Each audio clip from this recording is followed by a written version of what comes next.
ദൈവത്തെ ഓർത്തു വാഴ്ത്താൻ.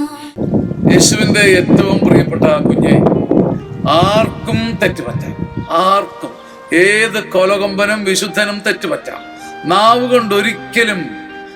കൊണ്ടൊരിക്കലും തെറ്റ് ചെയ്യാത്ത ആരെങ്കിലും ഉണ്ടോ? ബൈബിൾ എന്ന് പറഞ്ഞു തരികയാണ്, ഏറ്റവും കോമൺ സിൻ, ഏറ്റവും പൊതുപാപം നാവിൻ്റെതാണ്. ഏറ്റവും വലിയ വിശുദ്ധന് പോലും നാവ് കൊണ്ടുള്ള തെറ്റ് പറ്റാനുള്ള സാധ്യത അവിടെ കിടപ്പുണ്ട്. അതുകൊണ്ട് പൂർണ്ണത എന്ന് പറയുന്നത് നാവിന്റെ പരിശുദ്ധിയാണ്. ആർക്കും തെറ്റ് പറ്റാം സഹോദര. നിന്ന് വലിയ വിശുദ്ധനും നല്ലവനും എല്ലാത്തിനെയും നഖശികാന്തം എതിർക്കുന്നവനുമായ നിനക്കും അടപടലെ തെറ്റുപറ്റാം.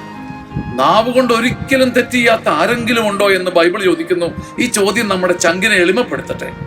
നമുക്ക് എളിമപ്പെട്ട് ദൈവസന്നിധിയിൽ ഇരിക്കാം. ദൈവമേ, എൻ്റെ നാവിനെ കഴുകണമേ, പഞ്ഞുപോലെ മൃദുലമാക്കണമേ, സുഗന്ധമുള്ളതാക്കണമേ എന്ന് പ്രാർത്ഥിക്കാം. ആമേൻ.